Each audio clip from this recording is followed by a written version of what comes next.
All right, we are live. Good morning, everyone. Thank you for joining us for the June 4th, 2021 edition of the City Update. Today, our focus is on emergency preparedness with a little bit of extra information about public safety power shutoff events from PG&E.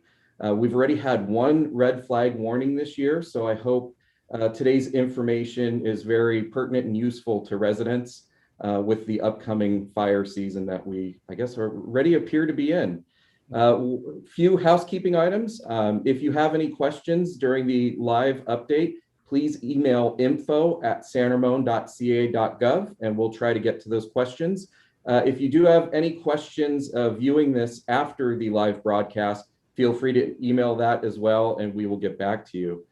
So first, I'd like to start out by introducing everyone that's joining us today. I'll start with Councilmember Mark Armstrong, and it's a timely topic because he's a former Fema manager and also a certified emergency manager. So thank you for joining us today. From PG&E, we have Sarah Yoell, government relations representative, and also Les Putnam, public safety supervisor for PG&E for our area. We have Vincent Martinez with Fema. He's a regional preparedness liaison for FEMA Region 9. And we have Danielle Bell, our Cert coordinator with San Ramon Valley Fire.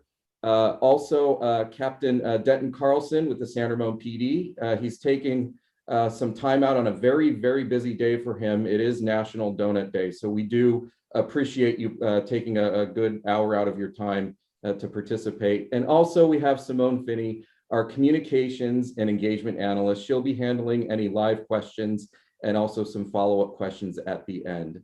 So we'll go ahead and start off with Councilmember Armstrong. He's going to let us know what's going on around the city of San Ramon. Well, thank you, Stephen. I'm pleased to host this month's City Update, where we're going to focus on disaster preparedness and wildfire safety. Stephen said, I'm Mark Armstrong. I've been on the City Council since January.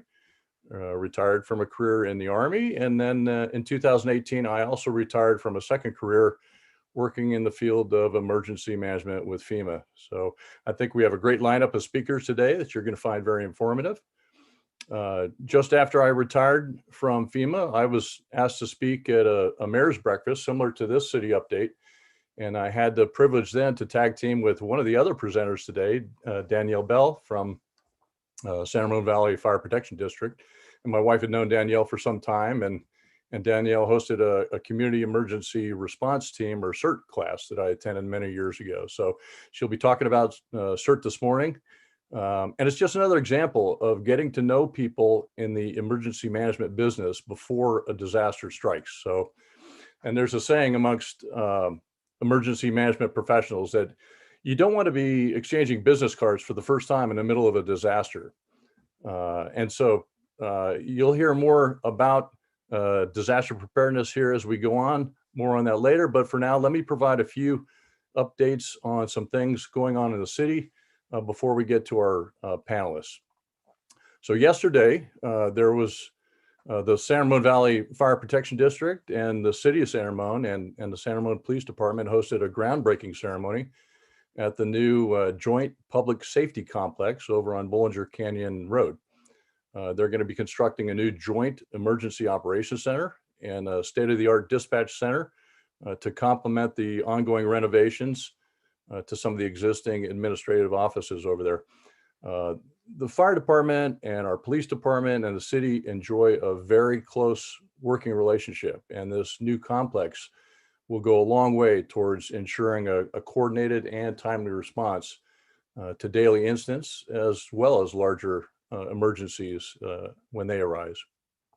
So this is great news for our community, and there's no doubt that this new facility will help to save lives and protect property and protect our city resources. Regarding some new businesses, I also had the privilege this week to participate in a ribbon cutting ceremony at the new San Ramon Veterinary Emergency Group. It's now open at Diablo Plaza.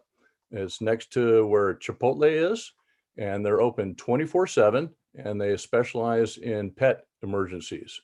So it was a fun event, complete with a cat show of some cats doing some amazing tricks. Also, LB Steak is now open over at the city center, and they serve a contemporary American steakhouse menu. So go over to City Center, check it out, along with all the other great shops and restaurants that we have there. It's really especially important now to patronize our San Ramon small businesses. Let's help those businesses and their workers recover from the impacts of the pandemic. So San Ramon is open for business. Also, Fun on the Farm is returning to Forest Home Farms this Saturday. It takes place from 11 a.m. to 2 p.m. every Saturday, except for it'll be closed on the 3rd of July due to the 4th of July weekend. There are free, family-friendly activities with a different theme every week. Upcoming themes include baseball, summer blooms, the history of ice, and chickens over at Forest Home Farms. And while it is free, people do need to pre-register for a time slot. You can do that by going to foresthomefarms.com. Forest Home Farms is also now open for its regular hours that are Tuesday through Saturday from 10 a.m. to 4 p.m. And Run San Ramon is back too. That'll be on Sunday, July 4th. Usually it's a 10K and a 5K. This year it's just a 5K, in which you can either run or walk. It starts and finishes at the San Ramon Community Center at 8 a.m. And this year, participants need to pre-register. There's no registration on race day like in previous years. And the registration will be limited to 600 participants. Everybody will get a t-shirt and a bib and a medal. And that event is sponsored by Chevron and Sports Basement.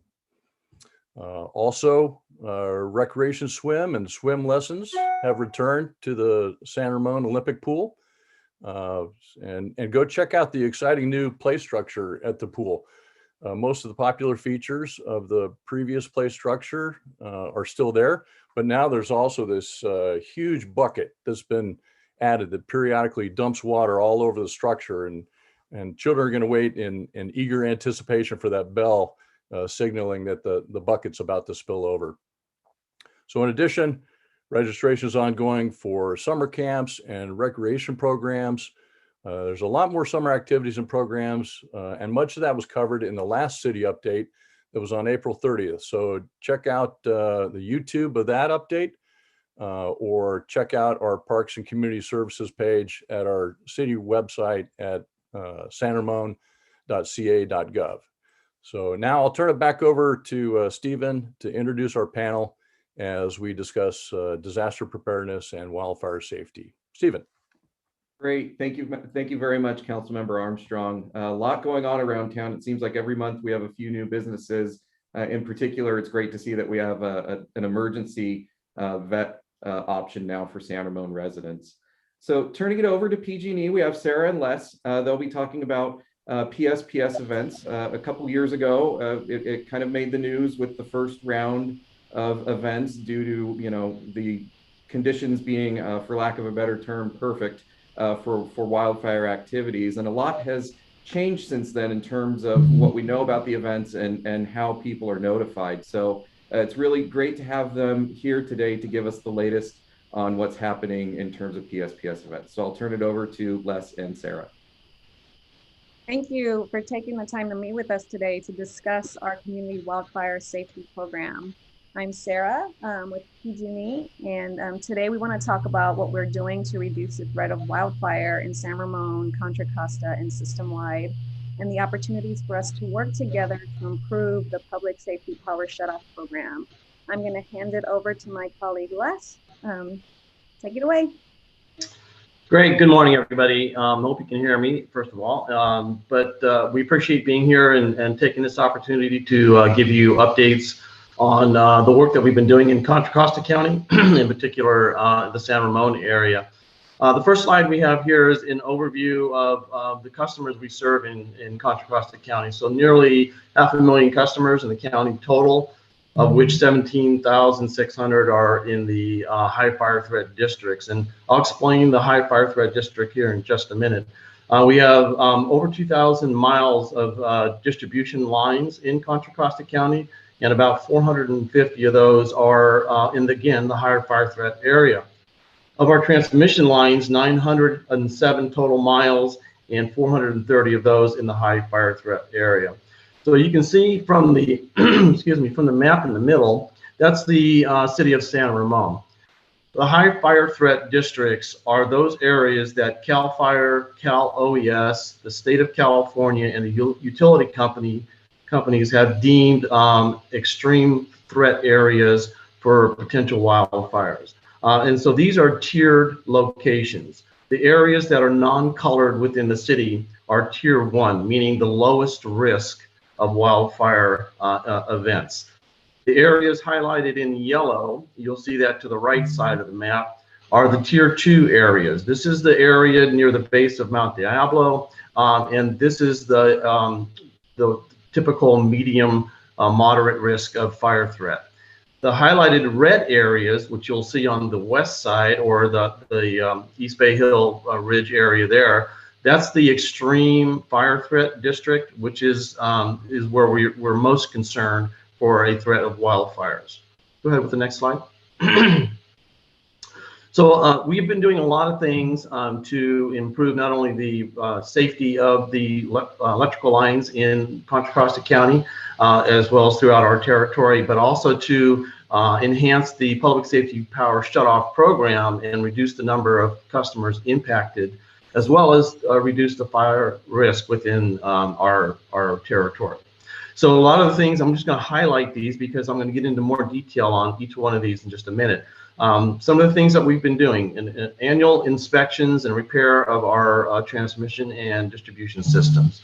Vegetation management, both annually and what we call enhanced vegetation management program along all of our distribution and transmission lines. System hardening, and I'll explain more detail what that is in just a minute. But this is a process that we use to upgrade everything from the poles and the wires to reduce the potential for fire risk. Targeted device replacement. These are segmented devices that allow us to eliminate some customers from being involved in a public safety power shutoff. We also have a wildfire operations center. It just so happens that that's in San Francisco, and it's a 24/7 operational center that monitors the entire PG&E territory for threat of wildfire. We have weather stations throughout Contra Costa County. We currently have 33. These weather stations are accessible by both our customers and our fire and police agencies to monitor the microclimate weathers within the county. We have high definition cameras, which allow us to operationally see and find immediate threat fires within Contra Costa County. We have our own meteorology department.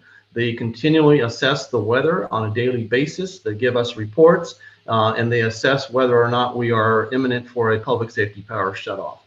We have satellite detection. We actually have our own satellite, which allows us through infrared and other technology to monitor for fire threat as well as any damage to our system. Next slide. So I wanted to kind of explain what's new in 2021. We've been involved in public safety power shutoffs since 2019. They are not new to California. In Southern California, they've actually been having public safety power shutoffs for about 10 to 12 years with the Southern utility companies. So we've adapted some of their processes and we've improved upon those, and we continue to improve upon those to make it safer for our customers and again, reduce the impact to our customers as much as possible. So again, within the PG&E territory, we have hardened 180 circuit miles. We continue to monitor the weather with over 300 weather stations throughout our territory. And we continually, on an annual basis, manage the vegetation. That's about 1,800 high-risk miles of heavy vegetation in and around our circuits. We have 135 cameras in the PG&E territory, which again, as I mentioned, monitor the individual locations. You have access to those cameras through alertwildfire.cameras.org. and you have the ability to view the same views from those cameras that we are able to get. So go ahead to the next slide. Thank you. So regarding some of the systems, and let me talk a little bit about hardening. Hardening means replacing poles that are more resistant to the heavier winds that we've been seeing during a potential PSPS event. We are also replacing our cross arms with stronger cross arms, which do not tend to bend or break during the heavy winds. And in a lot of cases, we are now coating our wires with coatings to keep the wires from arcing and creating those wildfire potentials. So currently in Contra Costa County, we have completed 15 line miles, and another 1 mile is planned in the Concord Walnut Creek area for the hardening systems.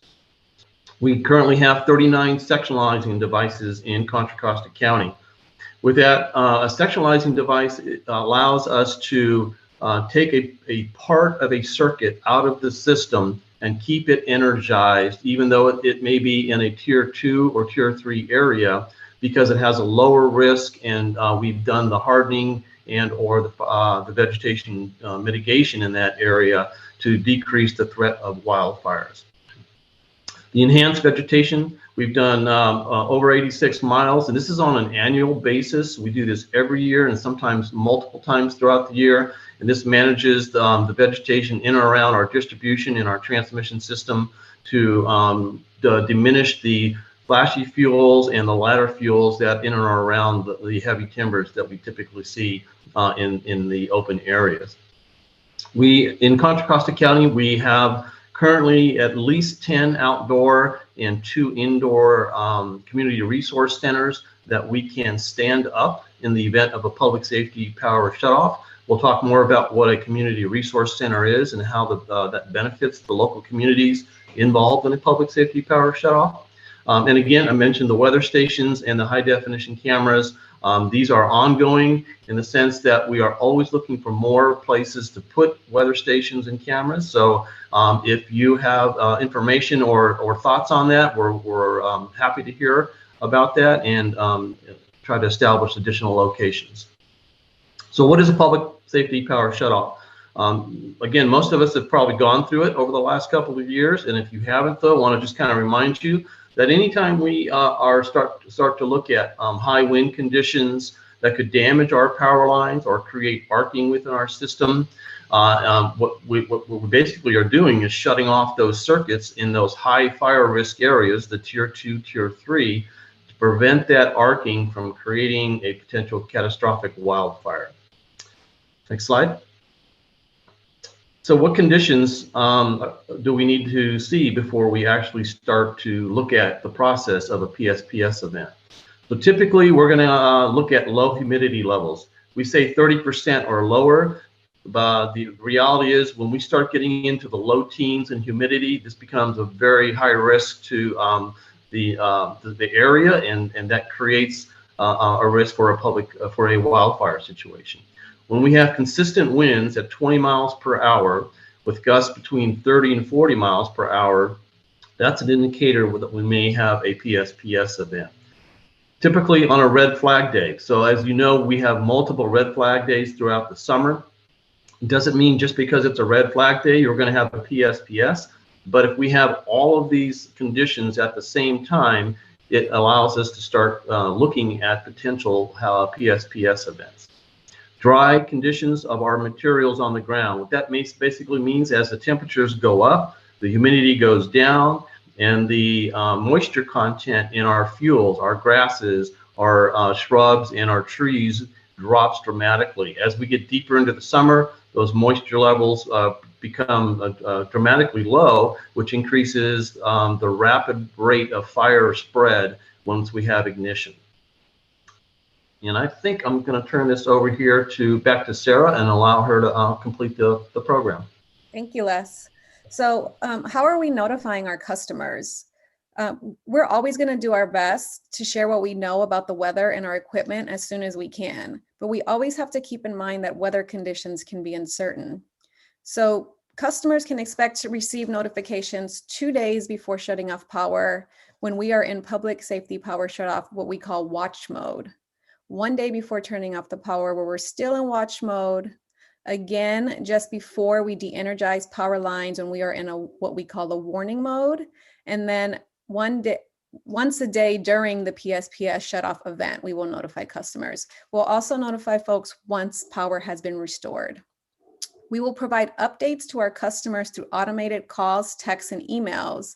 We encourage you to review the contact information we have on file for you. You can do that by visiting pge.com/mywildfirealerts. And then this year, we've also launched our address alerts. So if you're not on a PG&E account holder, you can also receive public safety power shutoff notifications for any address. Or if you want to receive notifications for addresses that aren't necessarily your primary home, like your child's daycare or your work, you can sign up to receive notifications for those addresses as well. So we also provide PSPS updates at pge.com to local news and radio outlets and through social media channels so that we can notify the public in as many ways as possible. So some customer preparedness resources. This year, we're doing more to help customers and communities before, during, and after our PSPS events. We're doing this by partnering with community-based organizations. We're expanding language offerings, providing information regarding all PSPS events in 16 non-English languages.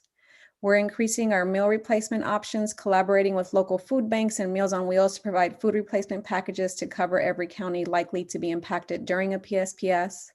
We're also collaborating with the Disability Disaster Access and Resource Programs to enable qualifying customers to use electrical medical devices to access backup portable batteries through a grant, lease to own, or financial loan application.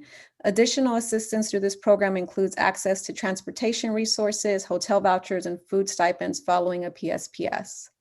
In addition, we're providing batteries through the Portable Battery Program for low-income medical-based customers with critical medical needs, and offering customers who depend on well water pumps and live in high fire threat area rebates for purchasing a qualified portable power generator.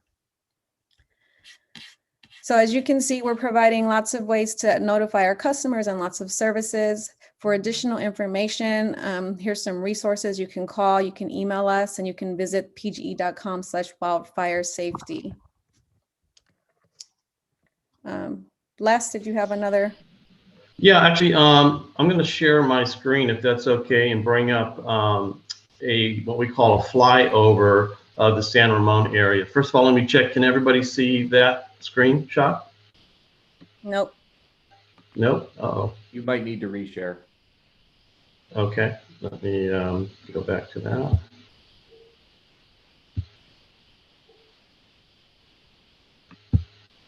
Sorry for that.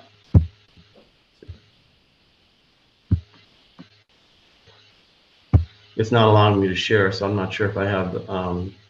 You want me to share mine, Les? I have this, what you sent me.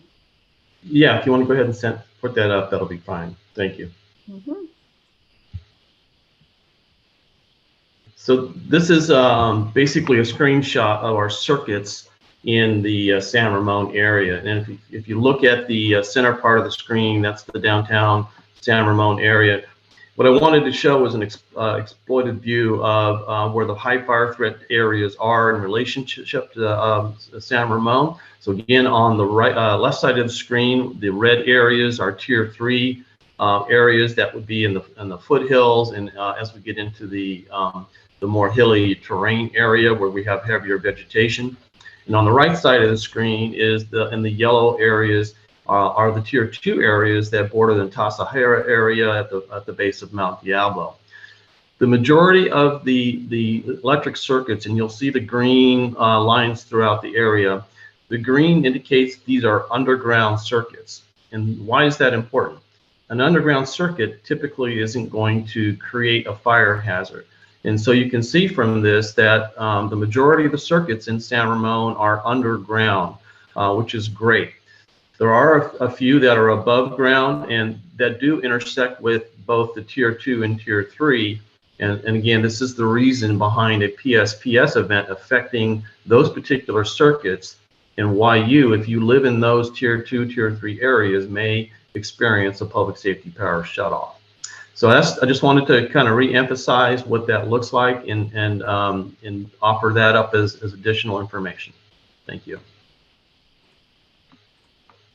Great, thank you very much. That's a lot of useful information. We'll have the presentation either bookmarked in our YouTube video or create a separate clip and share that as well for people to go over later. It's amazing the amount of work that goes into it, and I'm glad that you're sharing that with our residents. Next, we have Vincent Martinez with Fema. Vincent, if you can give us an update and some recommendations from Fema about emergency preparedness. Certainly. First, thanks to everybody for having us out to have this preparedness conversation. Again, my name is Vincent Martinez. I'm the Regional Preparedness Liaison and Contract Support for FEMA Region 9's National Preparedness Division. And I would like to actually touch a little bit on empowering a community to build resilience before the next disaster and what does readiness look like. First, why be prepared? Many attending today have probably taken some form of preparedness training or Cert training in their past. And we learned that after a big event that such as an earthquake or wildfire, that first responders may be delayed depending on the severity and scope of the disaster. We also need to be aware that first responders a lot of times are impacted by the same disaster that the public is impacted by. So it may take a little bit of time for us to even get going. There's some things that we have to take to personally and family-wise in terms of safety before we respond. Why be prepared? Now let's think about who in our lives really depends on us to be prepared. Everyone has a personal responsibility to be prepared for a disaster, as there is someone depending on you to be there when an emergency strikes. It could be a significant other, it could be pets, it could be children, grandparents, neighbors. Somebody out there really is depending on you to be prepared. And this goes also for us first responders as well. We understand that we have a responsibility to provide essential services and serve a steady presence in the face of disasters. In order to be able to provide these essential services, we must take the many steps, preparedness steps that other members of the community take.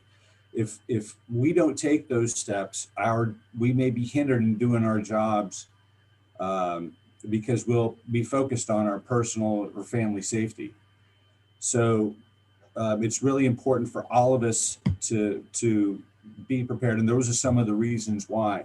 Let's touch a little bit on empowering a community to build resilience before the next disaster.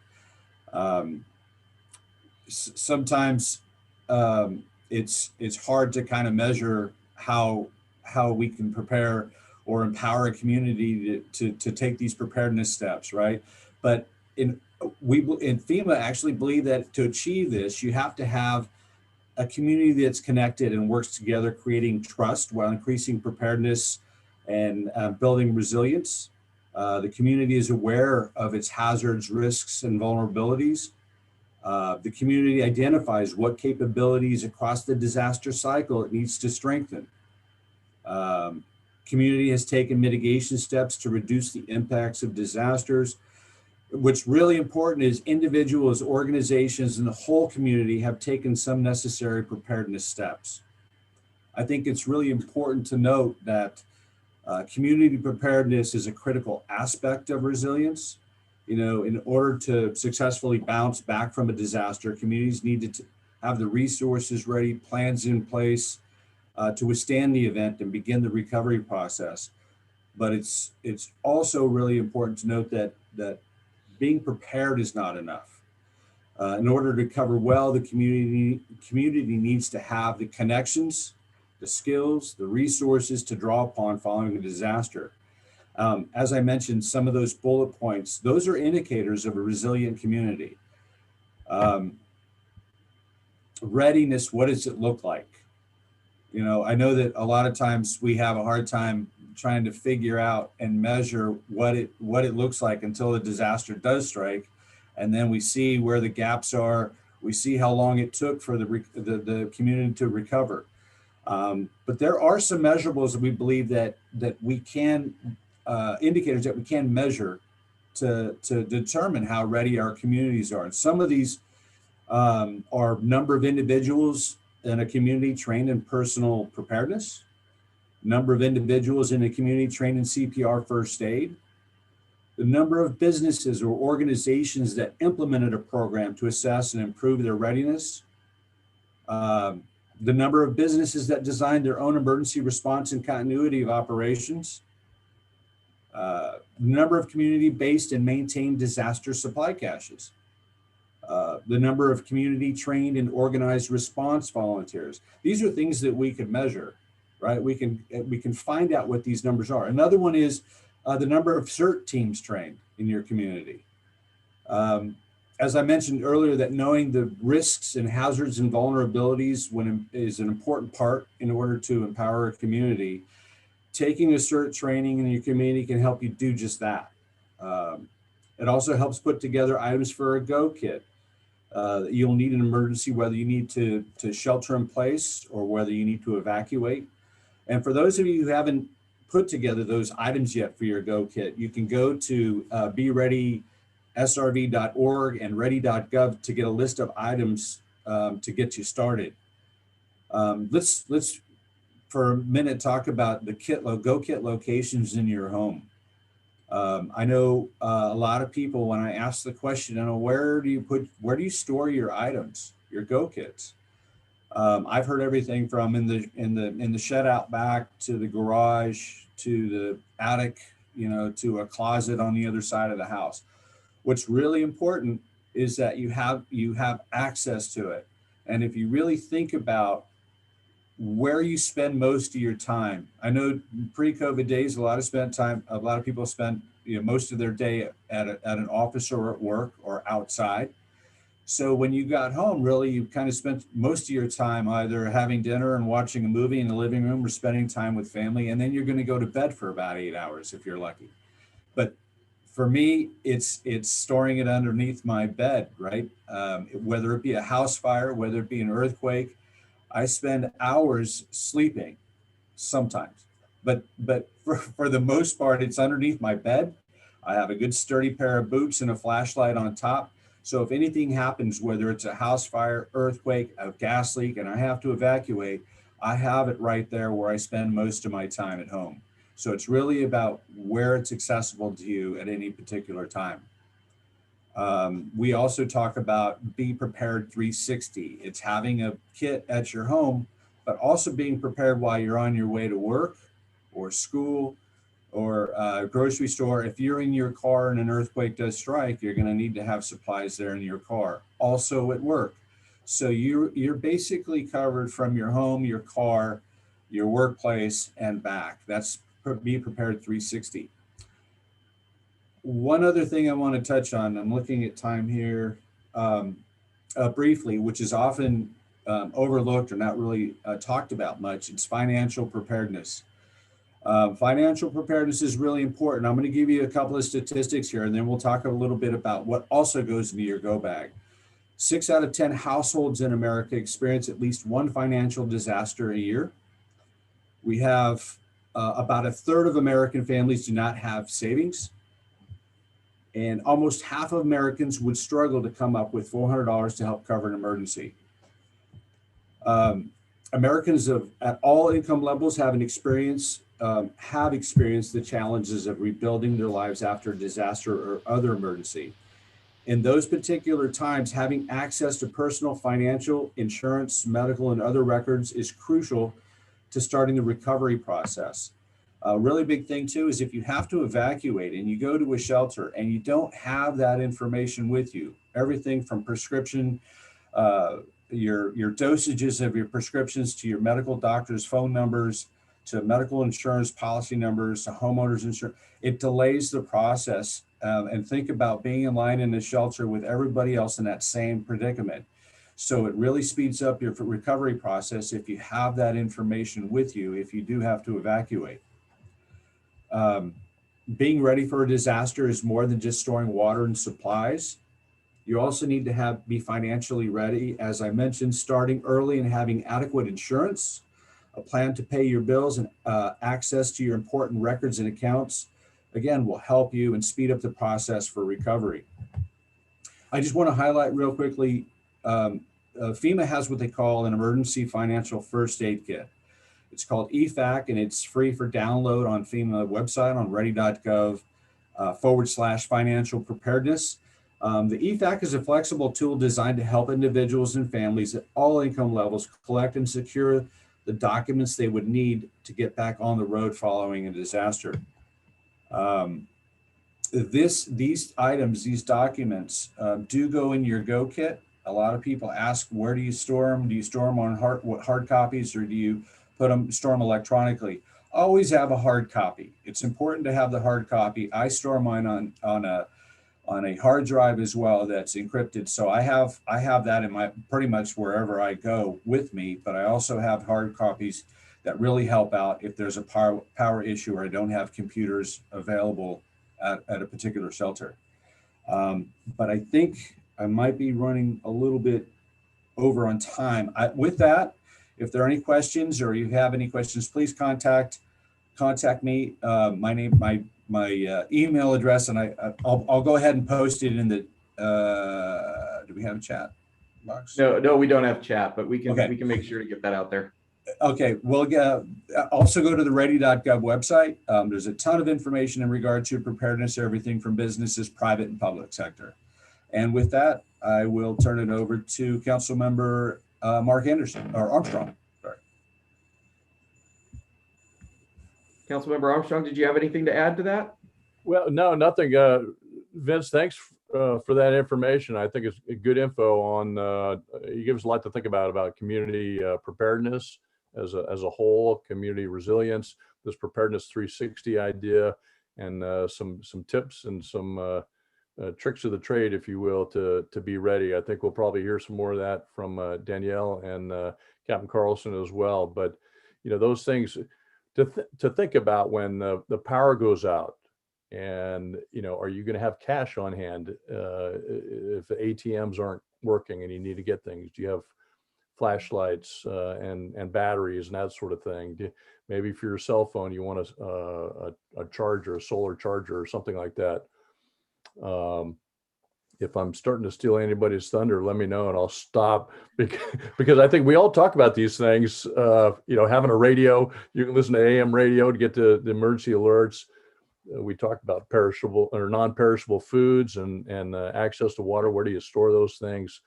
Your meds and your pets. Don't forget your pets too. Food for your pets and that sort of thing. One of the things that I got some questions previously from some seniors, one of the senior advisory council representatives, and it was on those with durable medical equipment needs, and maybe they've got a CPAP or they have need oxygen or a nebulizer or something like that. They've got power mobility devices or a hospital type bed. What do you do? You got to think about the power for these individuals and take care and check on your neighbors and check on those seniors and those who have those needs. So there are a lot of folks with access and functional needs that need to be checked on, or mobility challenges. And then as we were hearing from Les and Sarah, just the ability to communicate in all the different languages. Not everybody speaks English as their first language, and that's important. I could go on. I think all these things, some of these keep me up at night, but just even making sure you always got gas in your car. Keep a half a tank of gas in your car at all times.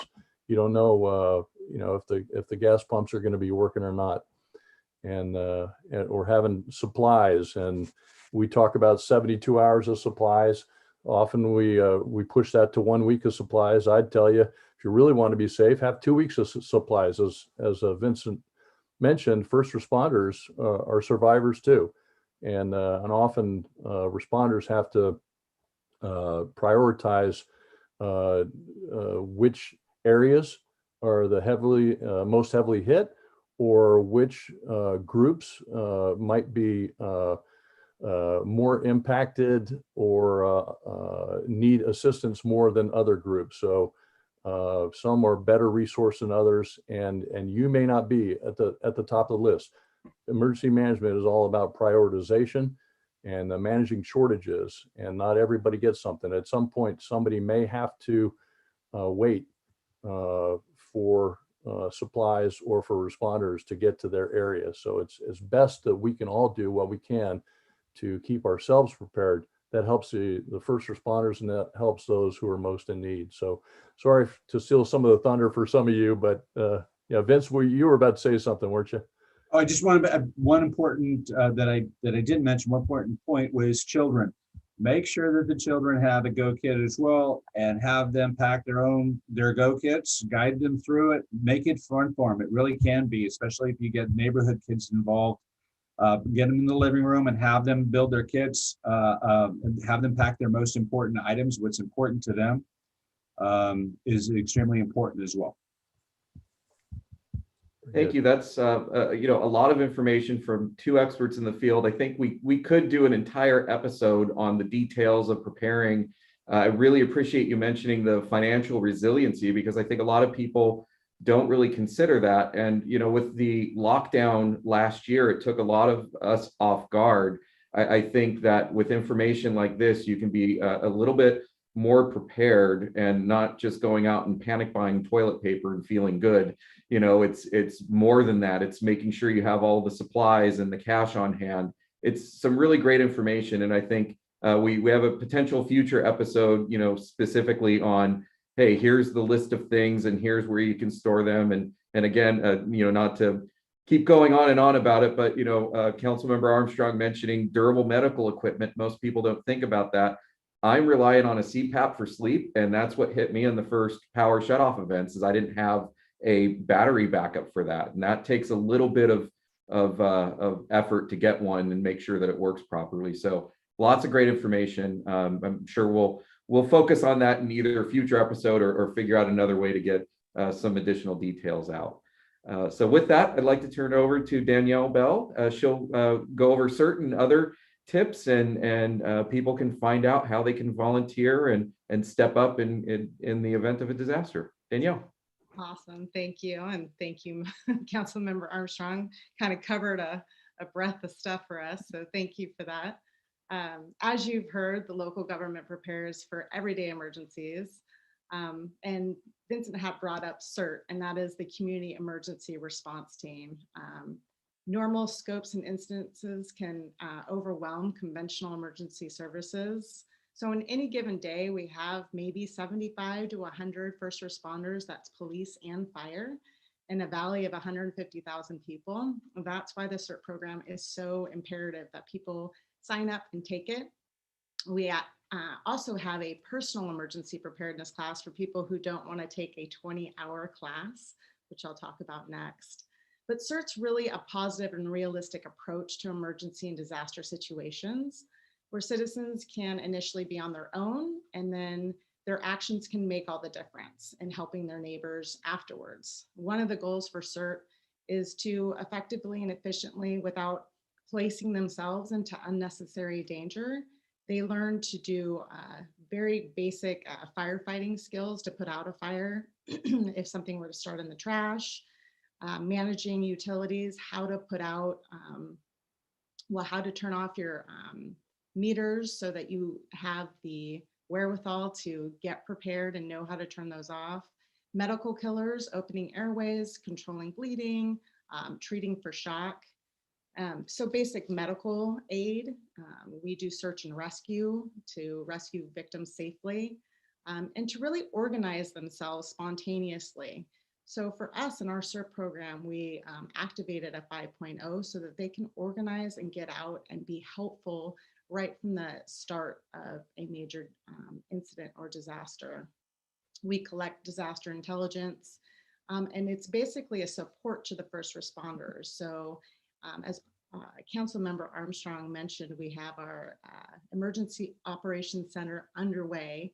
And from there, the Cert programs and the Cert areas, which we have 9, which actually coincide with our fire station numbers, Like at Central Park, it's Fire Station 34, and it would be Cert Area 34. And so in that, we would have communication at each one of our Cert areas so that we can have them communicate up to our Emergency Operations Center. And we have 1,250 plus or give minus Cert members right now, in that they would be collecting intel about what is happening in the disaster. All of that intel then is communicated up to our Emergency Operations Center, where we would have maps on the wall that really can show us what's going around in our valley. So it's really one of the biggest helpful things that we really count on. And if you can't do a class that's 24 hours long, we do have our personal emergency preparedness classes, our PEP classes, that it's a scaled down version of CERT. It can be taught in 45 minutes. It can be up to 3 hours, depending on what the community or the homeowners association would like to focus on. And again, it goes back to what we've heard today, focusing on special needs, seniors, infants, our furry family of pets.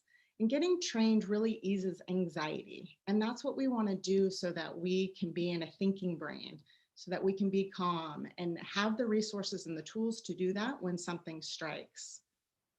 The other thing that we do have for residents is a wildfire preparedness class. As we can hear from the PSPS events and things going on at PG&E, there's a bitter taste from what we've seen with the past fires, especially last year. The latest map of California shows large swaths of red and orange covering most of our state, indicating severe or extreme drought conditions. So the fuel moisture is low and we need to get prepared. So heading into this year, you can see the concerns around the drought, and you can always check it yourself through the climate.gov, drought.gov. It's a record year for drought. Thankfully, we do have an East Bay management team, which brings together all of our fire agencies from Contra Costa County and Alameda County, and they work in collaboration. All of our fire agencies prepare to the best we can, but we also need our citizens to prepare for that as well. So one of our policies that we hit every year as of May 31st is our weed abatement, to make sure that people are abating their properties, taking care of the weeds that are out there. And if you need to report something that looks dangerous or you feel needs to be abated and hasn't been addressed, you can always come up onto our website, which is firedepartment.org, and look under fire and life safety. And there's actually a weed abatement complaint form that you can go to. Another email or resource for everyone is also readyforwildfire.org. And they have a Ready, Set, Go program, which really gets you in the mindset from what might be more disaster preparedness for an earthquake into a mindset of wildfire. They have brochures, a fantastic wildfire app from CAL FIRE. And I would also, in the site, they also do I believe it's the 6 Ps, people and pets, papers, so all the phone numbers, important documents, prescriptions, pictures, personal computer, and plastic. So credit cards, ATM, cash. One of the things I recently heard, which is fantastic, is to put some of those documents that you have that you might be putting in a safe into your notes section and putting it locked, so that it's actually always with you. It isn't something you would have to run in or get type of situation. So those are the things we really want residents to focus on as we move forward and taking classes like the wildfire class. We will have CERT resume in-person class training in the fall of this year. So any questions, feel free to send them to Simone and Stephen, and I'll roll it to Denton. Great, thank you. Go ahead, Denton, wrap it up with an overview of how the city prepares and what channels residents can tune into in case of a disaster. Absolutely. Thank you, Stephen. And thank you, everybody, for all the fantastic information. You know, when you go last, it kind of seems like there's not much else to say. So hopefully I'll be short and sweet. But one of the things with emergency preparedness, especially from a city standpoint, is there are a lot of times that it is out of sight and out of mind. And so I routinely get questions that are forwarded to me that come in through the city channels about what the city of San Ramon is doing to make sure we are prepared. I wanted everyone to know that this is a constant process for us in the city of San Ramon. I've been fortunate to be the director of emergency management for the city of San Ramon for about 5 years now. And so it's been something that is, again, a constant informational source and just ensuring that all of our processes are relevant and up to date. So the city of San Ramon has a full comprehensive emergency operation plan in place. If you're ever interested in a light reading, it's about 500 pages long, but it really does cover all aspects of emergency management, from the mitigation to preparedness to response to recovery, kind of the 4 main focuses of the emergency management cycle. And it is a constant cycle. We're updating it on a consistent basis. We're always making sure that we are ready for anything that may hit the San Ramon Valley or any disaster that may occur. One of the components is that this is a citywide program for us. All employees for the city of San Ramon are disaster service workers. So we are required, when a disaster hits the city of San Ramon, to return to work, because we have to maintain that continuity of operations for the community. Now, we also understand that everyone isn't going to drop their entire family life at a moment's notice and come to the city of San Ramon. We have to make sure that our own families are taken care of, but then our responsibility is to respond to the city to make sure that we take care of what needs to be done should a disaster or critical incident hit the city. Now, one of the things that you've heard over the last 45, 50 minutes is the importance of partnerships. And for us as a city, that is something that we continually focus on. And one of the best organizations and groups that we have in the San Ramon Valley is the Citizen Corps Council. So it's a joint partnership between the town of Danville, the San Ramon Valley Fire Protection District, San Ramon Valley Unified School District, and Contra Costa County.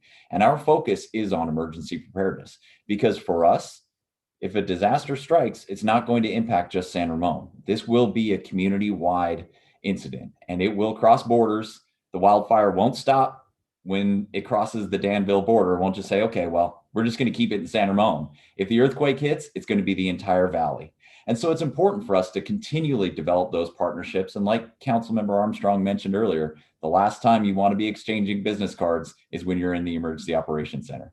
You need to know these processes beforehand, the people beforehand, and develop those relationships to ensure that we are as ready as possible. Now, one of the components of our emergency operation plan is shelter information. We have designated shelters within the city of San Ramon at our community gymnasiums to ensure that we have multiple locations in place to shelter members of the community should a disaster strike. And we can ramp up those shelters at a moment's notice. We have Connex boxes at these locations that are full of supplies to make sure that our community members have a place to go should an evacuation take place. So that kind of leads me to what are the threats that we face in San Ramon. Of course, the forefront of everybody's mind right now is wildfires. And those have been on our minds for the longest time. We don't get much rain. We haven't for the last few years. So that's at the focus of everybody's attention. But surprisingly, floods can also be an issue in San Ramon. It may not seem like it because it is the out of sight, out of mind issue, but during heavy rainfalls, and we saw that in 2017, we had flooding throughout the San Ramon Valley, and we had a significant amount of damage that impacted the city. So that is a concern. But again, that's part of the mitigation efforts that we do take here in the city with the city's engineering department to ensure our flood canals are clear. Should those rains come back someday, we want to make sure that we're ready. But that leads me to probably the greatest threat that we face here in San Ramon, and that is earthquakes. Now, it hasn't happened in a while. So again, it's that out of sight, out of mind concept that we really may not be focusing on it, but we should. One of the things that we do participate in the city is a hazard mitigation plan that's countywide. It's a consistent and updated plan throughout the entire Contra Costa County where we identify our threats and we make sure that we have the mitigation and preparedness response and recovery aspects all in place should those things come to the city of San Ramon. And again, earthquakes, wildfires, floods, PSP events, all of these things bring us back to the concept of overall readiness. And home preparedness is one of those things that we really need to focus on. So if I can here, I'm going to bring up just a screenshot of a website that we have here in San Ramon. And if I can click share, I want to take you over to Be Ready San Ramon Valley. And it's bereadysrv.org. And that's one of the things that we can do here to make sure that everyone has the information to be as prepared as possible. And so if you go to bereadysrv.org, there's one of the sections is Be Supplied. And there are all of your checklists to make sure that you have the supplies that you need for home readiness, Be Ready Kids, Be Ready Business, take care of your pets. All of that information is in a one-stop shop, and that's bereadysrv.org. The other website that I wanted to mention that to you is through our police department website, because when that disaster does strike, sharing the information is one of the most critical processes that we have. And so we've really worked hard to develop a very comprehensive crisis communication plan within the city. So this is the homepage for our police department, if everyone can see that. And if you see on both sides here, we have crisis communication links that you can click on. And if you go to that page, as of course it's loading right now, but hopefully it'll come up soon, you'll see our whole comprehensive crisis communication plan that we have within the city. All of these different platforms we will utilize should a crisis or a disaster hit the San Ramon Valley. Everything from emergency text messaging to social media broadcasts, landline calling, text and email messaging through the city's Gov delivery, coordinated messaging with the community warning system from Contra Costa County. And again, that's another example of the partnerships that we develop beforehand to ensure that we can communicate with every member of our community as quickly and as effectively as possible. Wireless emergency alerts. An example of that is Amber Alerts. Those are the alerts that whether you sign up or not, it comes to your phone. Those can be utilized through the community warning system, as well as our last line of communication, which is our AM 1610 emergency broadcast frequency. We keep that in place because it is that last line should cell phones go down, should all of the different platforms that we utilize not be operational, we can go back to that AM 1610 radio broadcast and get the information to the community members who need it. So those are a few examples of what we can do. And I want to, if I can bring it up here, try to get another screenshot up if I can. Give me one moment, because there's a couple things that I want everyone to remember. And those are the websites. As again, my screen sharing is not quite working. If it doesn't work quickly, we'll try it next time, or I'll just verbally say it here. But these are the, there we go. If I can get that up. Can everybody see the slide here? Okay, Yep. So these are the two websites that if I can really focus your attention on at the end of this, that is this police department website, sanramon.ca.gov/police, and then the bereadysrv.org website. And these are two of the really important places where you can go to get all the information you need on how we're going to communicate with you and what you can do to ensure your home is ready should anything impact the San Ramon Valley. So also, if you have any questions whatsoever, you can go to the police department website, click on emergency preparedness, and there'll be my email link. You can always email me, ask any questions you want, and I'll make sure all of the information gets to you as soon as possible. So again, I want to thank Deputy City Manager Spadowski, Stephen, for giving me the opportunity to be here today just to share the information about what the City of San Ramon does to make sure that we're prepared to make sure our community is well taken care of. So thank you very much, Stephen. Great, thank you. That was a wonderful cleanup segment there, Denton, for all this great information that we've had today. At this point, I'd like to turn it over to Simone. She will, I think we have time for a couple questions, just general. Anybody in the panel wants to jump in and answer them, feel free to do so. So Simone? Great. Start with a general question about what steps should property owners take to reduce the risk of wildfires?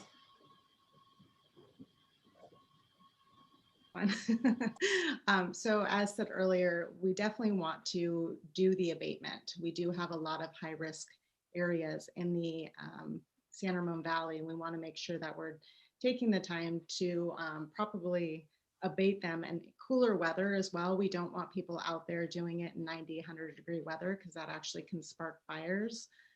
Not to use, one of the biggest causes of fires this time of year is fireworks. Please don't use them in this valley. People tend to use them before and after the 4th of July.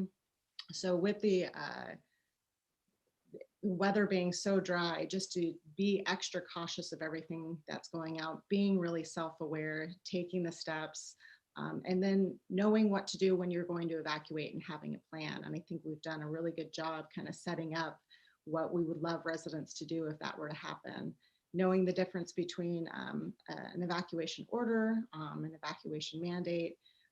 And then I would really say going to that website, Ready for Wildfires, to pull down the list that they have. It's a brochure. I think it's 14 to 15 pages. And as Vincent mentioned earlier, it's actually some fun stuff to do with your kids as well in there. And I think the more aware that we can be as families together, the better prepared we'll be. And to add to that, one of the questions that we get every year is, what the city is doing to help mitigate, wildfire risk. And I was looking at Les's map earlier, the yellow areas. The city maintains close to, if not over at this point, I have to double check, but 3,000 acres of open space. So you'll see us out there mowing fire breaks, but more important, the cows. We're constantly grazing that open space, and that greatly reduces the fuels. And sometimes you'll even see goats as well. So the areas where the cows can't go, we sometimes use goats to help reduce the amount of fuel that could contribute to a wildfire. Yeah, and I'll just add, one of the biggest concerns about wildfires is with these wind events that occur.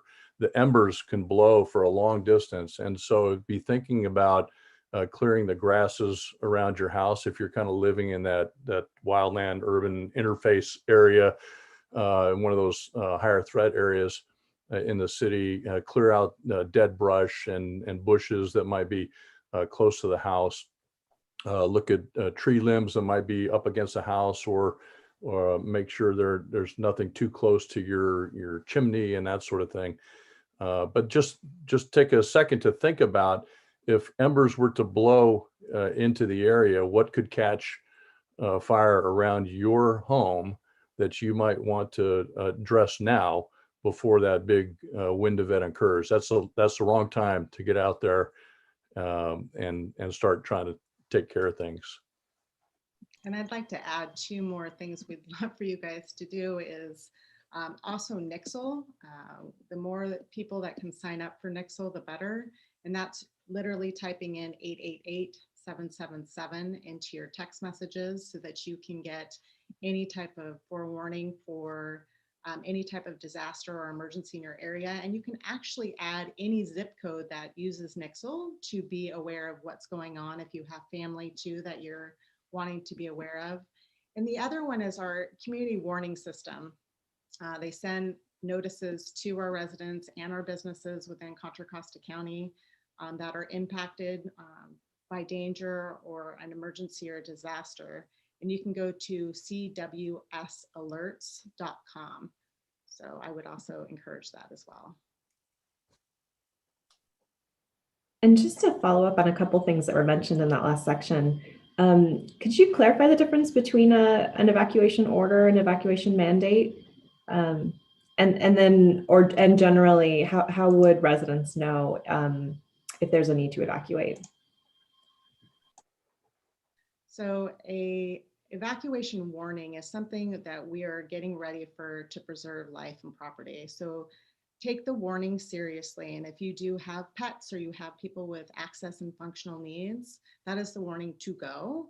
For most people, it is to pack some stuff up, to get ready, to know that if you get the evacuation order, it's time to go. You don't wait any longer where in the warning, you might be getting some stuff, getting prepared, thinking about your plan.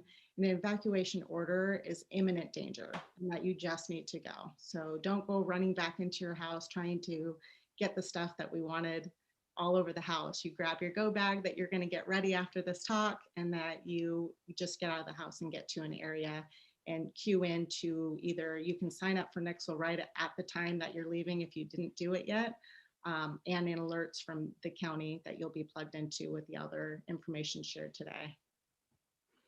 Yeah, and helpful thing if you're in one of those areas, even little things like back your car into the driveway so it's ready to go out, or when it's time to go, then leave the lights on so responders can see the house through the smoke and that sort of thing. Closing up your doors and windows, If you have time, take down the drapes and the curtains and things like that might catch fire. But as Danielle said, when you get the order to go, it's time to go. And those with, again, access and functional needs, or with pets and things like that need a little bit of extra time, that's your signal at the warning to go and move out to a safe place. And follow any direction from the police department or any responders that come by. But stay in touch with those communication warning systems that we've been talking about. Somebody may not be coming banging on your door to tell you to go. So make sure you're connected to those systems so that you can hear when those evacuation warnings and orders are given. We have a couple of questions about Cert that I will combine here. What volunteer activities do Cert volunteers participate in? What's the time commitment annually for that? And then what are your responsibilities to the community if you sign up? So some of the events in the past year, in 2020, we actually worked the call center at the Alameda County Fairgrounds. Cert was the first time it was utilized for staffing this call center. CDF was absolutely thrilled with the success of having the community emergency response team do that. So we have more activities than we've been doing in the past and are being utilized at a higher rate than we have been. We've also done the vaccination clinics and having Cert support those. So we have a variety of activities that are coming up. So there's different ways to serve in Cert. You don't have to deploy and do something like a vaccination clinic or a deployment to a call center. When you register for Cert, you're really registering for your family. And then we ask you when you're in class, and we're going to be taking more note of this moving forward and having a deployment system where people would sign up as a level 1, 2, or 3. And if you are a level 1 per se, you might just want to take care of your own family and just have the extra skill sets, versus if you're a different type, you might want to deploy, and we're going to separate those individuals so that we can help other neighboring communities as well in an event of a disaster. So there's some flexibility within Cert, so you can actually sign up to benefit your own household and in the larger sense, your whole community and the surrounding communities. And there's areas and other programs that they'll even transfer state to state because it is the same training program around the nation. Did I get him, Simone? Yeah, that's great. Thank you. I think we have time for maybe one more. We're trying to keep it to about an hour. So. Okay, let's go with the, what should I look for when purchasing a generator for emergency use? That's a good question because there's so much out there. And I think really it comes down to personal choice and safety. One of the things that we need to consider, because generator purchases have become so prevalent over the last few years with the implementation of PSPSs, is that the use of a generator does bring its own risk factors. A lot of people consider noise, how loud it is, but the most important factor that you need to realize is how safe is that generator, because generator use comes with a fire risk. And generally they're being used during the most dangerous fire weather conditions, when power is being shut off because fire danger is so high. So I would challenge people, if you are looking at a generator, if you are looking at that purchase, don't go for the cheapest thing you can find, because that generally comes with more of a risk factor when it comes to fire. So be safe.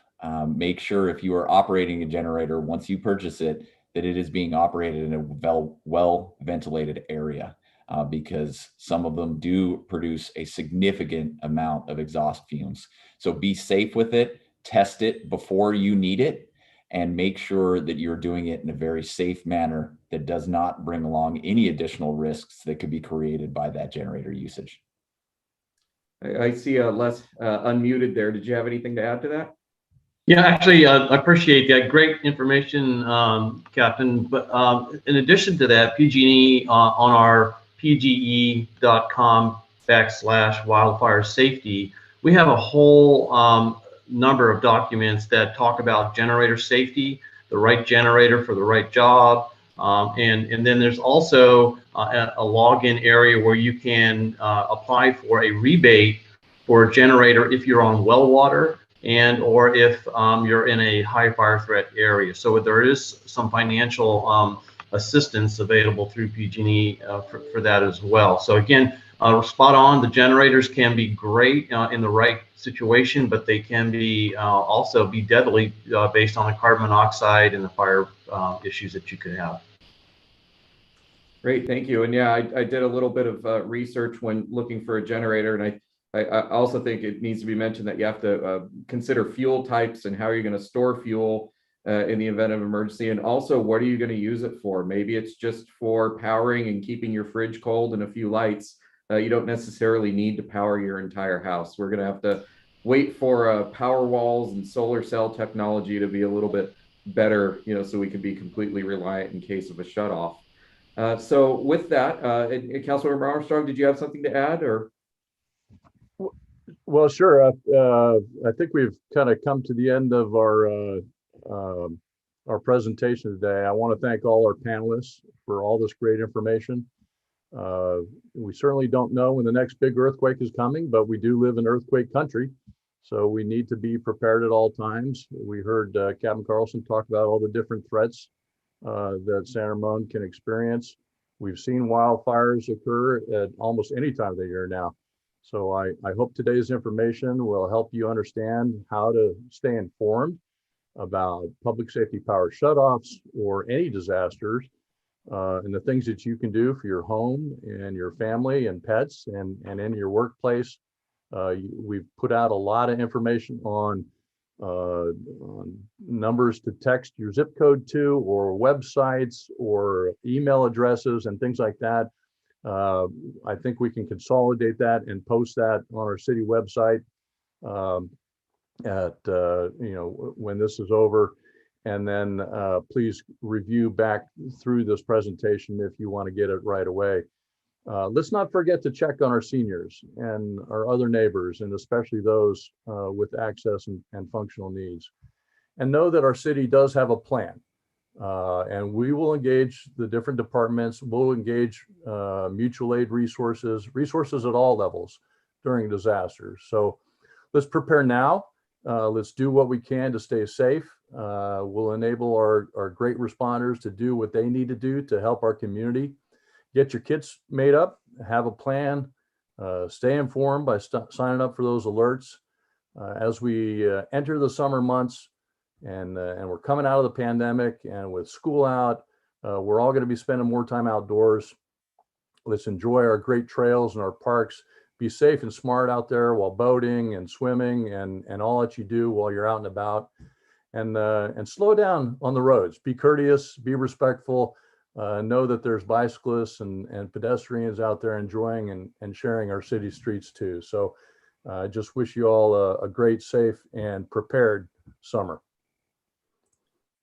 Great. And with that, we'll end the broadcast. Just as a reminder, follow social media channels for the city and also subscribe to City Updates. We'll be announcing when the next City Update will be broadcast on YouTube next month in July. So with that, again, as Councilmember Armstrong stated, the weather is great. Enjoy yourself this week.